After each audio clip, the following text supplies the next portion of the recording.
Olá a todos. Os escorpiões no contexto da parasitologia médica.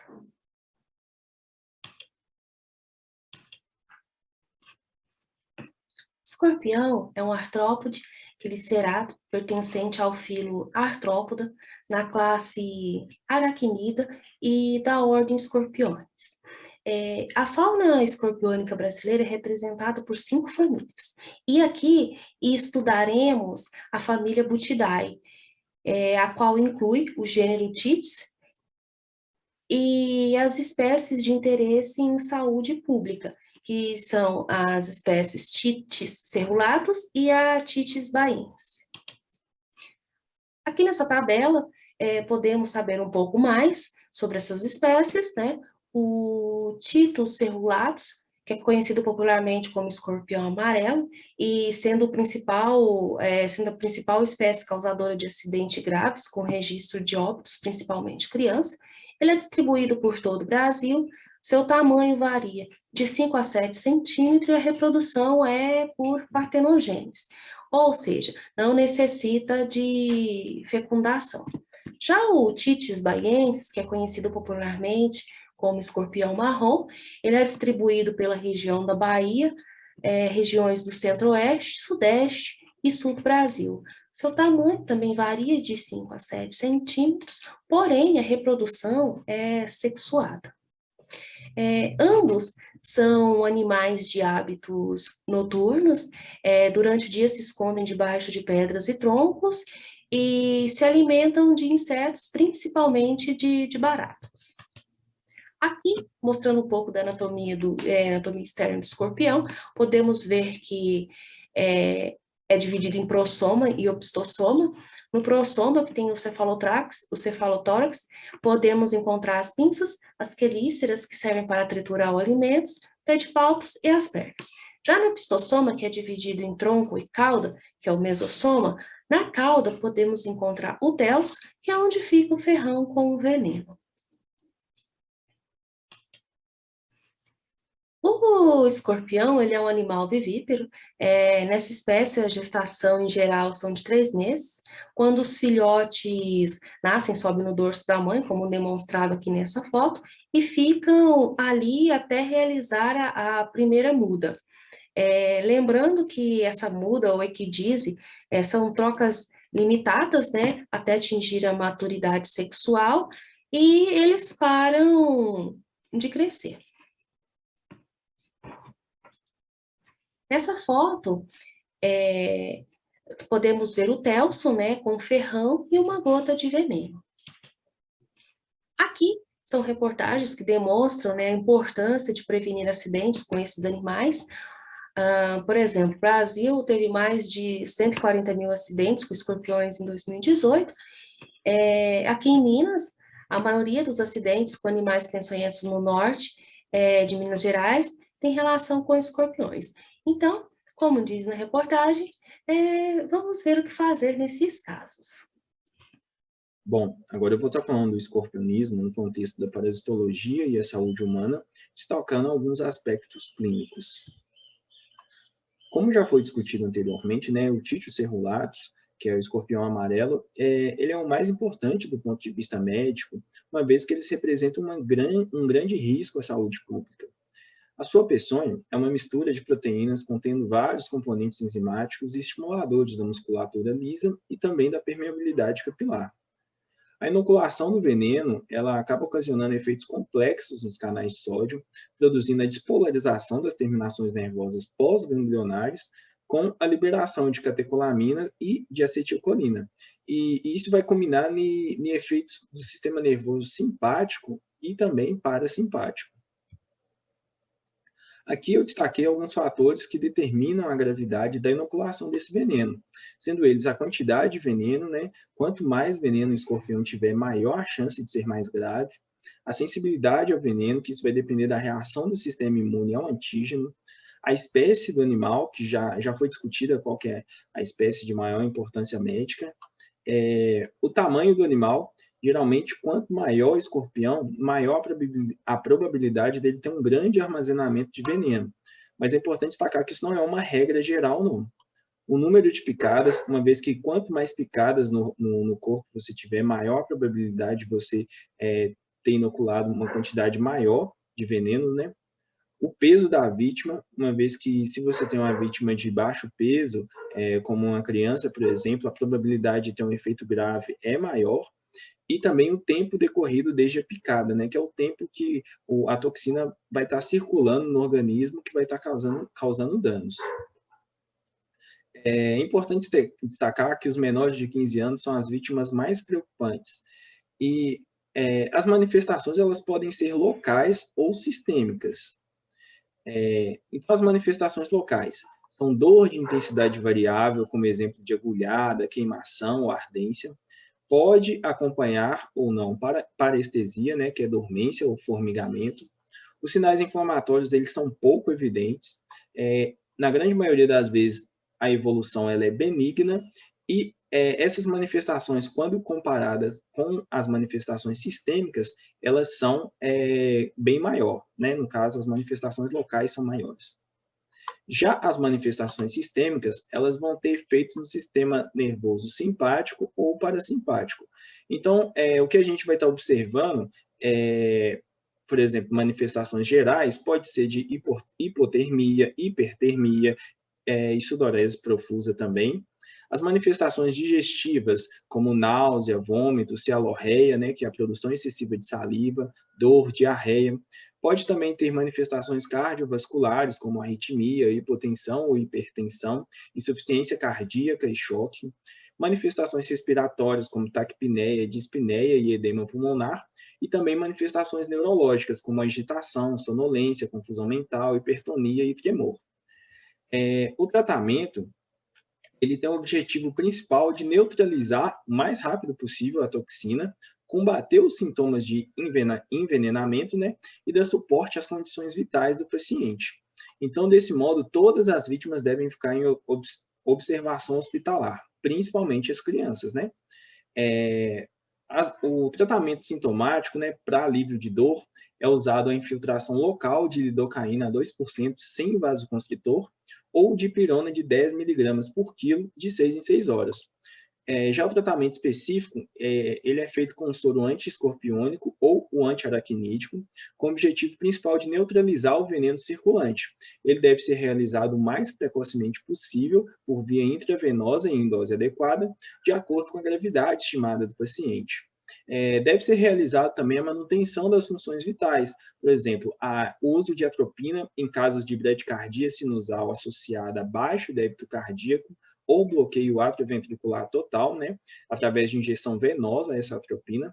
A nifepidina sublingual, em casos de hipertensão arterial sistêmica mantida ou um edema agudo de pulmão. E, nesse caso, pode ser necessário suporte ventilatório também. Também infusão contínua de dopamina ou dobutamina, que são nos casos de insuficiência cardíaca congestiva e choque. Lembrando que é uma infusão venosa. Então agora vamos falar um pouco da epidemiologia. Os escorpiões são representantes da classe dos aracnídeos, predominantes nas zonas tropicais e subtropicais do mundo, com maior incidência nos meses em que ocorre aumento de temperatura e umidade. O ambiente natural modificado pelo desmatamento e ocupação do homem causa uma quebra na cadeia alimentar. Com a escassez de alimento, esses animais passam a procurar alimento e abrigo em residências, também em terrenos baldios e áreas de construção. Ocorrem com maior frequência em locais onde há presença abundante de baratas, sendo esse inseto o principal alimento do escorpião. São relatados mais de 30 mil casos por ano de escorpionismo no Brasil, distribuídos em todos os estados, tendo como representantes de maior importância nos acidentes as espécies do gênero Titus. Entre elas, a espécie Titus cerulatus é responsável por maior número de acidentes e também pelos casos mais graves. Essa espécie está muito bem distribuída no país, devido à reprodução partenogenética, que possibilita a disseminação no meio. Eles podem ser encontrados em áreas secas, biotas úmidos, áreas costeiras e regiões urbanas. O hábito noturno é registrado para a maioria das espécies. Dentro do domicílio, podem se esconder em armários, calçados ou sob peças de roupas deixadas no chão, aumentando assim o risco de acidentes. A distribuição geográfica dos escorpiões de interesse em saúde pública evidencia a presença em quase todo o território, com superposição de espécies nas regiões Sudeste e Nordeste, principalmente como nós podemos ver aqui no mapa. O mapa nos mostra de forma mais clara a distribuição das principais espécies do gênero Stapes pelas várias regiões do Brasil. A Secretaria de Vigilância e Saúde ressalta que o escorpionismo é um problema de saúde pública devido à elevada incidência de casos em diversas regiões do país, com mais de 37 mil casos notificados somente em 2006. O rápido aumento no número de casos nos últimos anos fez com que ultrapassasse até mesmo o ofidismo em números absolutos. Essa tabela nos mostra esse grande aumento no número de casos e nos traz dados importantes. Entre os anos 2000 e 2010, houve um crescimento no número de casos notificados no Brasil, de 12.552 no ano 2000 para 51.698 em 2010, totalizando 359.427 casos no período. O mesmo foi observado com o número de óbitos, que partiu de 13 no ano 2000, chegando a 67 no ano 2010, com um pico de 90 em 2009. Nesse período, foram registrados um total de 561 óbitos. Entre os anos 2000 e 2017, analisando os acidentes com escorpiões, é possível observar que as duas regiões com maior prevalência são a Sudeste e Nordeste, com destaque para os estados em vermelho e laranja no mapa, principalmente Pernambuco, Alagoas, Bahia e Minas Gerais. Isso pode ser atribuído à elevada urbanização que ambas as regiões apresentam, principalmente a região Nordeste, que teve uma urbanização rápida, descontrolada e recente. Os gráficos na parte de baixo da figura nos mostram a distribuição dos acidentes com escorpião ao longo dos meses do ano, de acordo com cada região. Em relação ao comportamento no decorrer do ano, os acidentes escorpiônicos apresentam-se menos frequentes nos meses de junho e julho, alcançando seu pico no mês de outubro, exceto na região norte do país. Podemos ver que há uma distribuição sazonal nos estados do sul e sudeste, nos meses mais quentes e chuvosos, enquanto que é mais uniforme ao longo do ano no norte, nordeste e centro-oeste. Além disso, eu gostaria de chamar a atenção para a parte de cima da figura, que mostra o aumento acentuado no número de casos nesse período analisado. É importante destacar que o gráfico à esquerda, que nos mostra as regiões norte, sul e centro-oeste, ele chega ao pico de 3.000 casos, enquanto que o gráfico da direita, que nos mostra as regiões nordeste e sudeste, ele chega nos 30.000 casos, evidenciando a maior prevalência nessa região. Quanto à zona de ocorrência dos acidentes, historicamente, eles vêm ocorrendo com mais frequência na zona urbana. O aumento da incidência de escorpionismo nas áreas urbanas está diretamente relacionado à alta adaptação desses animais ao ambiente antrópico, uma vez que não há predadores naturais. Nesse sentido, são especialmente vulneráveis as pessoas que atuam na construção civil e também crianças e donas de casas, porque permanecem um maior período no intra- ou peridomicílio. Ainda nas áreas urbanas estão sujeitos os trabalhadores de madeireiras, transportadoras e distribuidores de hortifruti granjeiros, por manusearem objetos e alimentos onde os escorpiões podem estar alojados. Então, no gráfico aqui de cima, nós podemos ver maior incidência no ambiente urbano, bem como a maior média de casos acontecendo na primavera e no verão. Além disso, como nos mostra o gráfico aqui na parte de baixo, a maior parte dos casos acontece no domicílio. Em relação ao gênero, os homens são acometidos com maior frequência, tanto em número de casos quanto em número de óbitos, como a gente pode ver no gráfico. A maior parte se concentra na faixa etária entre os 20 e 49 anos. Porém, a proporção de óbitos ela é maior nas vítimas de até 9 anos de idade. As regiões anatômicas do corpo acometidas por picada de escorpião são diversas, porém, como o gráfico aqui nos mostra, elas são mais frequentes nos dedos das mãos, seguidos pelos pés, membros inferiores e membros superiores. Então, dando prosseguimento à nossa apresentação, eu gostaria de falar um pouco mais sobre os highlights, né? alguns pontos bem interessantes sobre esse assunto. Então, para iniciar, eu gostaria de mostrar um vídeo muito legal do Frank, ele é um apresentador do Animal Planet, e ele é picado por um escorpião, ele decide ser picado por um escorpião para ver a reação dele durante e depois da picada. Então, vou passar o vídeo para vocês, né? Eu vou adiantar para a parte que ele está sendo picado pelo escorpião.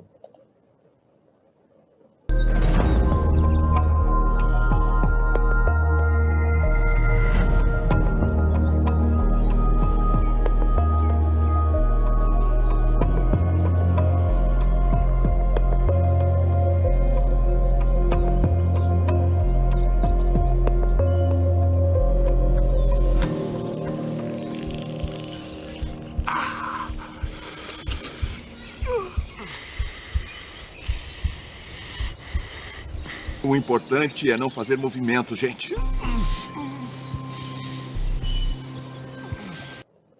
Então, como a gente pode ver, né, a dor dele durante a picada foi muito grande. Uma picada de escorpião dói bastante. E o que ele falou que é mais interessante ainda é que durante a picada é importante não se mover muito, porque quanto mais a gente se move, mais o sangue circula naquele local e mais ele vai se espalhando para outras regiões do corpo, chegando aos nossos músculos e aos nossos órgãos. Então é importante não se movimentar muito durante a picada. E então é sobre isso que eu vou falar um pouquinho agora, sobre o que a gente deve e sobre o que a gente não deve fazer caso sejamos picados por escorpião. Então, como a gente já falou um pouquinho, não se movimentar muito para o veneno não se espalhar para o restante do corpo, né? É importante também não aplicar nenhum tipo de substância. Algumas pessoas tendem a aplicar álcool ou algum tipo de erva e até mesmo fazer curativo, mas tudo isso pode aumentar o risco de infecção no local. Então é importante que não aplique nenhum tipo de substância e não faça curativos.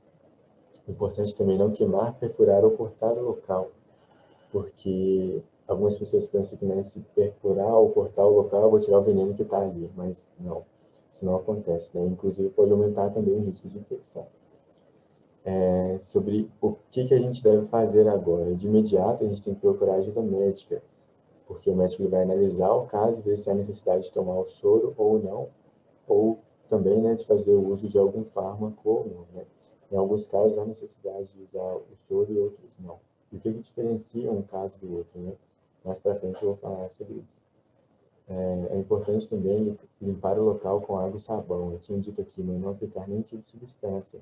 Eu acrescento, exceto água e sabão, porque eles vão fazer uma limpeza mecânica no local e isso vai tirar todos os micro-organismos e a sujeira que está ali presente, vai diminuir o risco de infecção. E, se possível, também capturar o animal e levá-lo ao centro médico para que o médico possa analisar e saber qual espécie de escorpião você foi picado. E como que a gente pode evitar esses tipos de incidentes, né? É importante examinar roupas, sapatos e toalhas antes de usá-los. Escorpiões costumam ficar nesses locais escondidos, assim, mais escuros, então é importante a gente analisar esses sapatos e as roupas antes de usá-los. Manter também as camas afastadas das paredes, porque os escorpiões eles costumam subir nas paredes, eles podem também subir nas camas e te picar durante a noite. Então é importante afastar as camas das paredes. É importante também tomar cuidado ao encostar em paredes escuras e úmidas com presença de baratas. Esse é o local perfeito para os escorpiões, né? Um local mais escuro, úmido, com presença de alimento, que seriam as baratas. E para finalizar a minha parte, eu queria falar algumas curiosidades, perguntas frequentes que a gente tem a respeito dos incidentes com escorpiões, né? Então, o escorpião, ele ataca? Na verdade, ele não ataca, ele se defende. Então, a não ser que ele seja molestado ou que encoste nele, né, ele não vai te atacar. Raramente você vai ver um escorpião correndo atrás de uma pessoa para poder atacar essa pessoa. Isso não ocorre. Todo escorpião ele é venenoso? Sim, todo escorpião é venenoso. E a toxicidade do veneno varia de espécie para espécie. Por isso que quanto mais tóxico é o veneno, né, maior é a chance de ser usado o soro. E também varia, né, de acordo com o peso, a idade e o tamanho dessa pessoa. E por último, o escorpião usa todo o seu veneno numa única picada? Na verdade, não. Ele não usa todo o seu veneno numa única picada.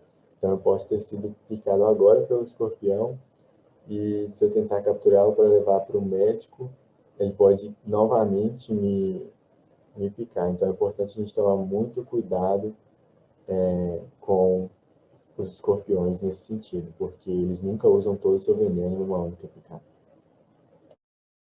Em relação à bibliografia recomendada, sugerimos a leitura de um documento elaborado pelo Ministério da Saúde, denominado Manual de Controle de Escorpiões. O público-alvo desse manual são os profissionais de saúde que atuam em serviços municipais e estaduais de vigilância em saúde e controle de animais peçonhentos, bem como acadêmicos interessados no assunto e pessoas leigas. O artigo possui informações sobre a morfologia e o habitat das espécies, bem como os escorpiões mais facilmente encontrados nas regiões do Brasil. Além disso, o artigo traz uma seleção de argumentos sobre a importância de fazer o controle dos escorpiões. A segunda bibliografia é o Manual de Identificação de Escorpiões e a terceira bibliografia é a Identificação de Escorpiões. Recomendamos esses 2 artigos, pois são destinados tanto para profissionais da área médica, bem como para pessoas leigas no assunto, pois trata de como identificar os escorpiões, bem como dos acidentes mais comuns envolvendo eles, além de trazer instruções de como evitar que os escorpiões apareçam, por exemplo, em residências. Por fim, sugerimos 2 vídeos de curta duração sobre picadas de escorpiões, Aprenda o que fazer, que é realizada com profissionais do Instituto Butantan. E o último vídeo é do médico Drauzio Varela sobre o que fazer em caso de uma pessoa ser picada por um escorpião.